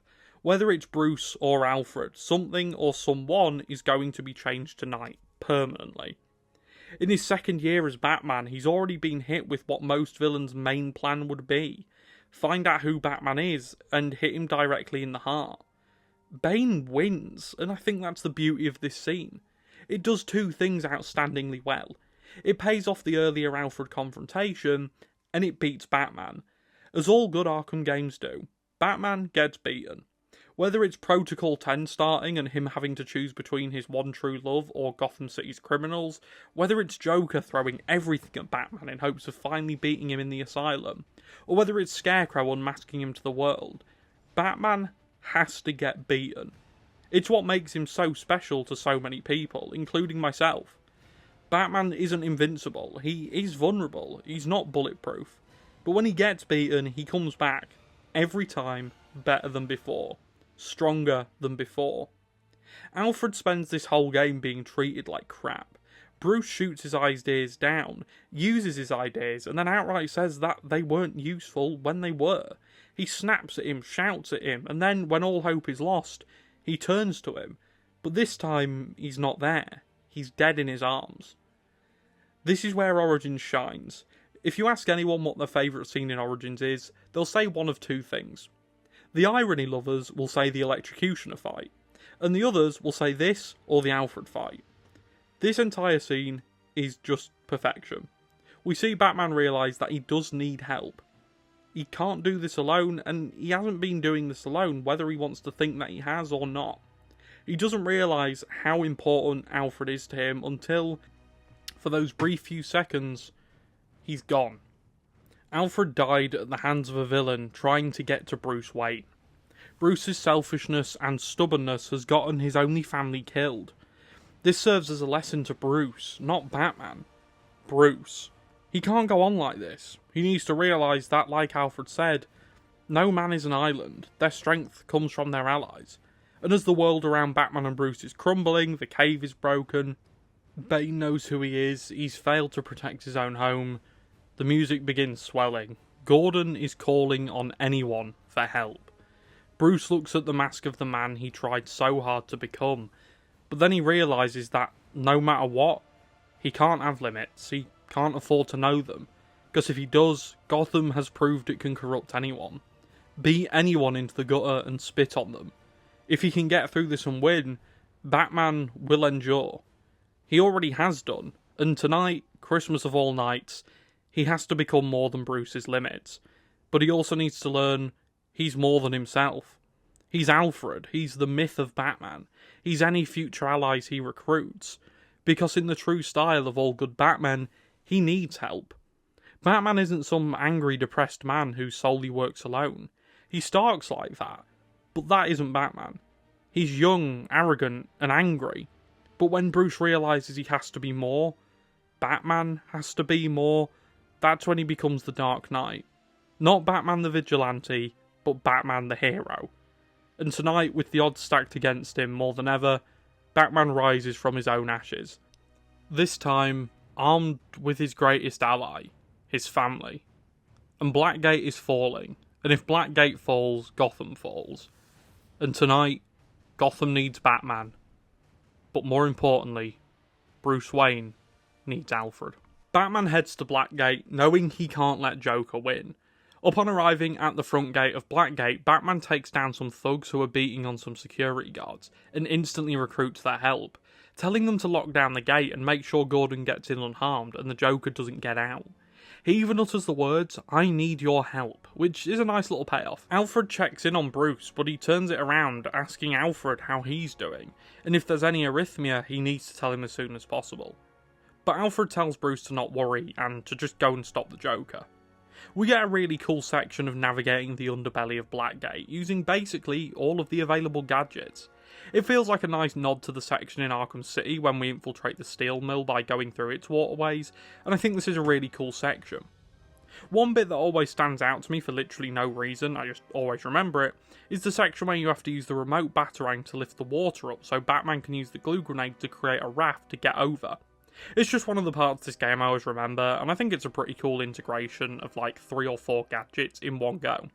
But anyway, we carry on over electrified water, and over the fields we go, laughing all the way, until Batman comes out at the nexus of the prism, in one of the more unique stealth sections of the game.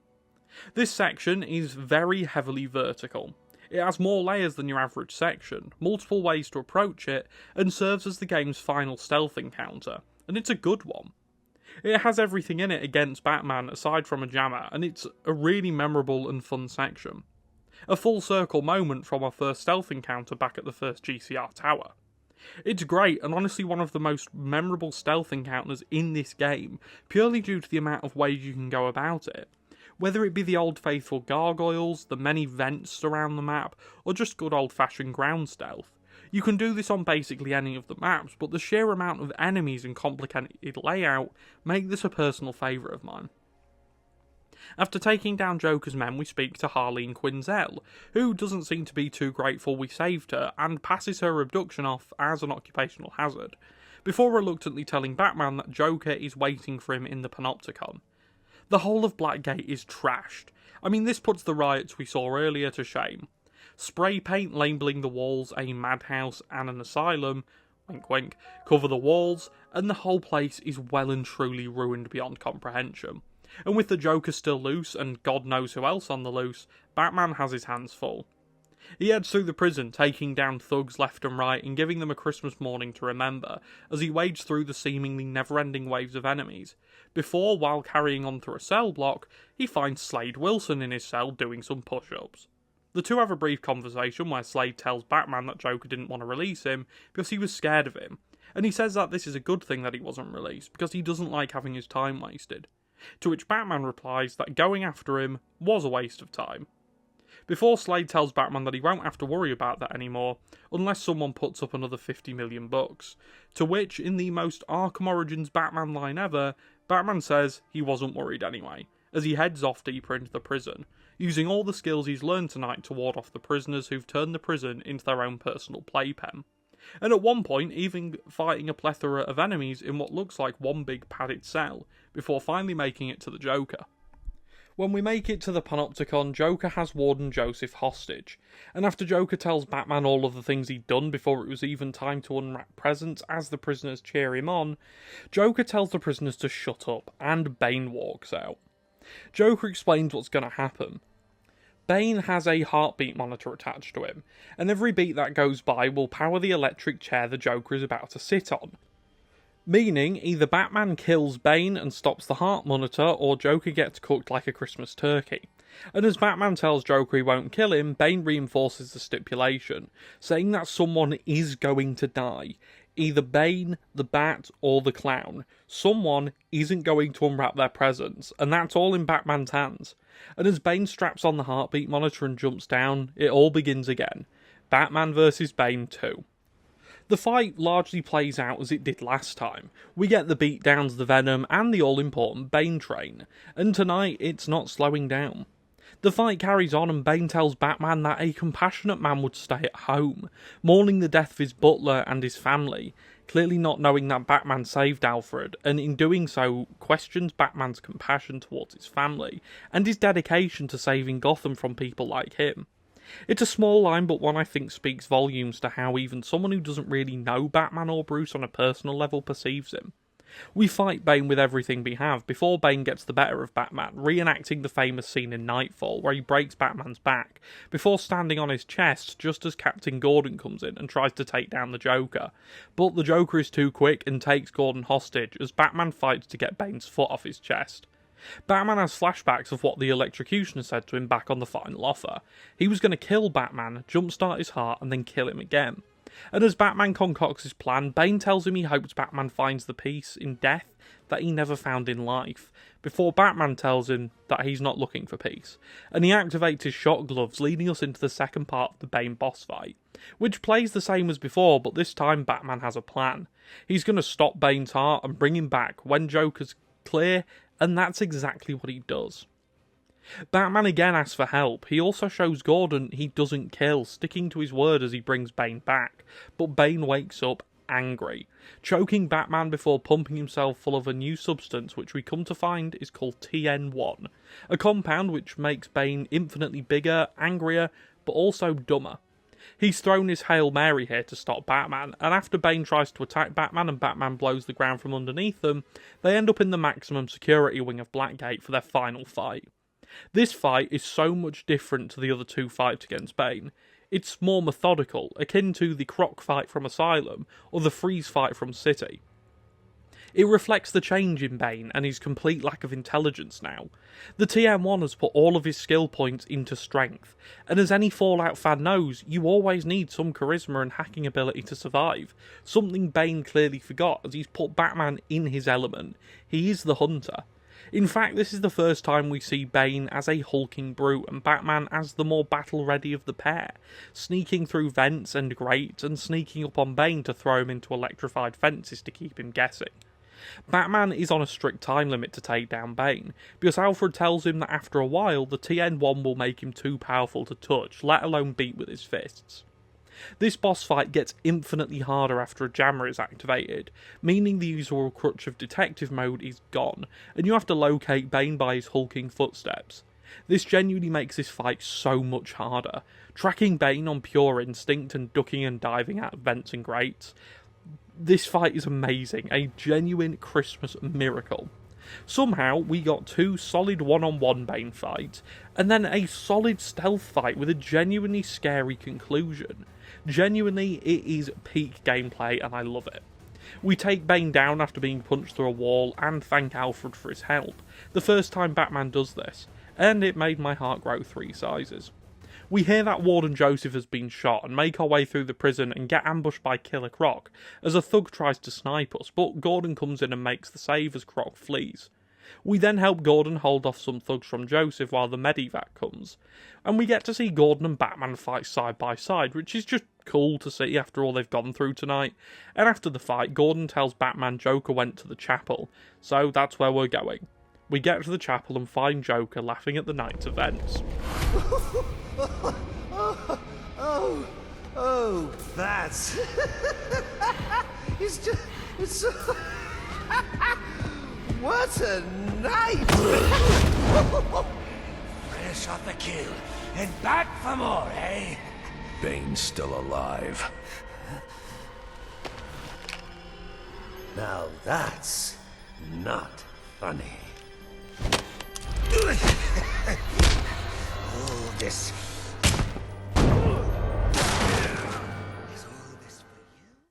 Finally, after everything Gotham has been put through, we finally get our hands on Joker.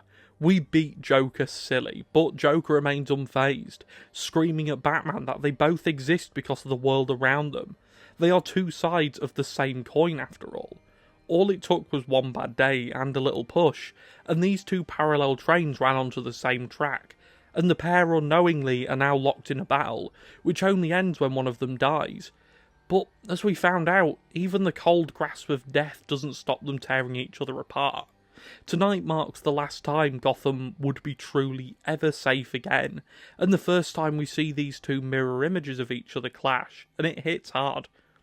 Batman beats Joker, and Joker starts seeing that nightmarish bat creature from his mind stood right in front of him, proving that he's not the only one who's insane around here.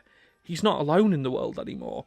And as he goads Batman to go for the kill and end him once and for all, Batman doesn't, landing one more good Christmas cracker on the Joker before putting him down. Joker walks in and Batman hands him his gun, and Gordon tells Batman that any one of his guys would have killed him. But that's not how Batman does things. Gordon goes on to tell Batman that his daughter Barbara thinks he's a hero, but he turns his gun on him and says that he has to bring him in. But as he does, he gets a call on his radio and tells Bullock that he's got the Joker, and that, well, he had some help. I keep asking myself why I didn't bring him in. And I now know the truth is, I let him go because of you. Because you believe in him. I don't know.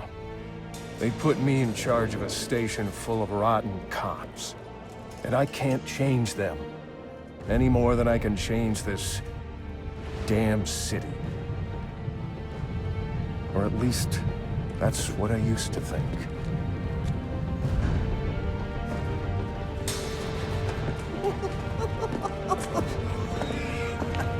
Stopped his heart.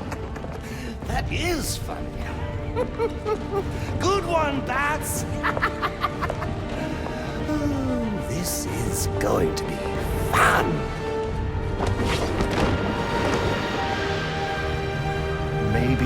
Maybe I can give them something to believe in.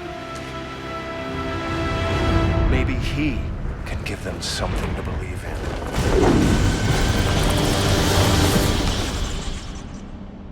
And so our Christmas story comes to an end. A tale of the birth of a legend, the beginning of a lifetime of madness, 8 tiny reindeer sent to kill the bat, and of course, as all good Christmas stories have, festive joy. Batman Arkham Origins isn't perfect, but in the spirit of any good Christmas story, it leaves us with a good message and much to dwell on when the credits roll. Here though, the credits don't quite spell the end of our story, rather the beginning of a new one. And this is further elaborated on as Jack Ryder, a budding reporter, introduces a political correspondent who talks about the night's events with Jack. The pair discuss how, yes, tonight will go down as one of the worst nights in Gotham's illustrious history, and yes, the justice system has well and truly failed Gothamites across the city, but what were they to do? These criminals are a different breed, a different level above the street-level drug dealers. These are criminals that require a vigilante to take them down. They go on to discuss the fact that the structure of society has forced these criminals to do these things. It's a failing of the wider society around them. And this is said before none other than Quincy Sharp butts in, calling them all wrong and places the blame directly on Blackgate Prison, labelling it a time bomb waiting to explode, a failed institution of a bygone era of mental rehabilitation for the criminally insane, and points out that Gotham needs a place where these supercriminals can be taken, isolated from the city and rehabilitated no matter their ailment. A place like, well, Arkham Asylum. Sharp goes on to say that Arkham will be reopened, its walls will be impenetrable, and Gotham will be saved on his watch. A scary look at the ghost of Christmas future that is Arkham Asylum, a place no more fit for purpose than Blackgate. Batman Arkham Origins has always been the black sheep of the Arkham family. Until recently, many considered it to be a stain on the Arkham legacy, a quick cash grab, a time stop for Rocksteady to keep their franchise alive, while they worked on the much more technically, visually and mechanically impressive Arkham Knight. But that's just unfair. On a personal level, Batman Arkham Origins is a special game. It came out as a time when I was completely entrenched in the Arkham games, and I was just being allowed to play these more mature games by myself, and being too scared of Asylum to play it consistently at the time, and not fully connecting with City, Origins was a game I grew up loving, and it all begins at the start. That opening, it hooked me instantly. I spoke about it at the start, and I'll harp on it again. In my opinion, it's the least iconic of the main 4 games opening, but by God it's one of the coolest. It sets the scene for the rest of the game. An angry new Batman at the beginning of his career, heading into the night ready to dish out some justice. And from here, it keeps the tone the whole way through. The game has this constant feeling of being raw. It feels like a gritty game, but not in the way Asylum evoked its grittiness. But it feels like Batman himself is gritty, and I think that's where most people get their love from this game.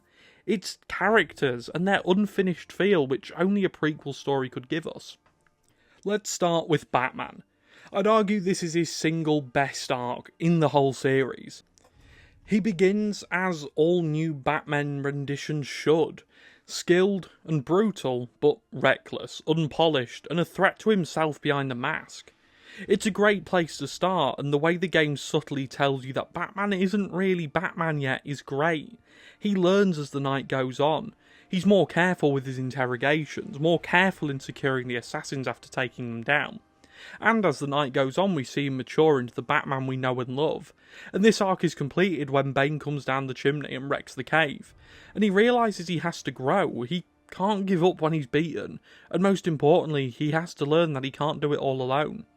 It comes at the low point in Bruce and Alfred's relationship, and hits that perfect mark of being emotionally taxing and rousing as all memorable Batman comeback arcs should be. Seeing Bruce put the mask on and realise who and what he is one of the best moments in the series. It's absolutely great, and it wouldn't have been possible without the Alfred confrontation scene earlier in the game, which is the most impactful scene in the series. It's perfection, and I spoke on it earlier, but just know that I think this scene made this game and wrapped it into a nice, succinct parcel. It's peak Batman storytelling.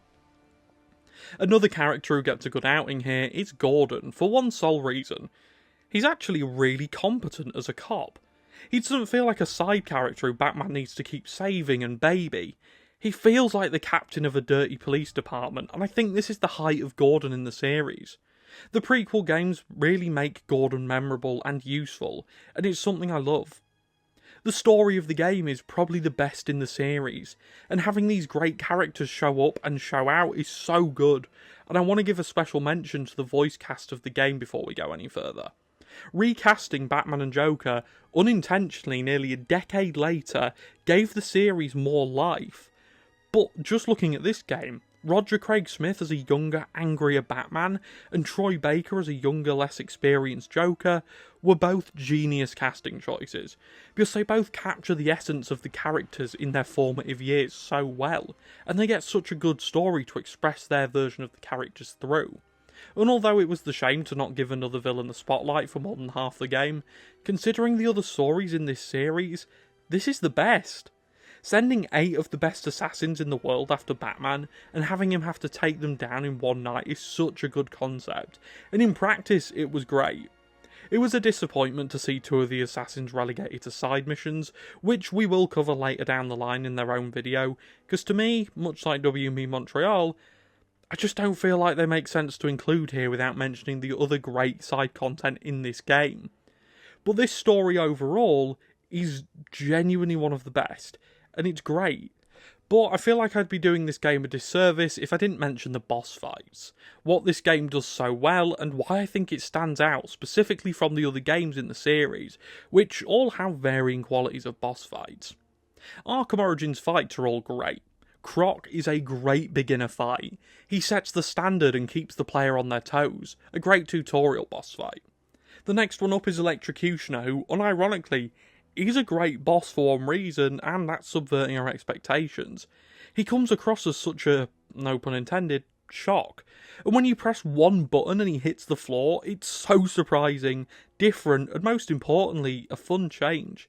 It just sets the tone that Origins is going to do things a little differently, and this theme runs through the game from head to toe. It never feels like you quite know what's coming next after this. It throws a huge spanner in the works, which leads us to our next boss fight, Deathstroke. The visuals of Slade's fight make it for me. I love the fight itself, a great one-on-one brutal chess match of 2 world-class fighters working each other out punch by punch. But for me, the visuals of the 2 fighting in a gladiator arena, and the final cutscene of throwing the sword towards Slade's good eye so we wouldn't see the final punch coming, it is peak Batman, and I genuinely love it. Copperhead is fun. Not my favourite, but she's fun to fight and is genuinely one of the harder fights on tougher difficulties, who I like to think serves as our substitute trippy scarecrow fight. Firefly is so good. This might be my personal favourite fight in the game actually because of the music, set-piece design and the ending of it. They all come together to give Linz a great outing in one of the more memorable fights in the series.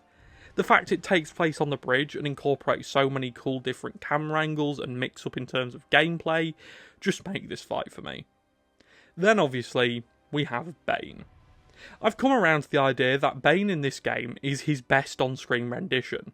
He's everything Bane's meant to be, and although I prefer the more over-the-top design of Asylum, in terms of respecting the source material and making Bane a genuine threat, this is Bane's best on-screen outing by a country mile.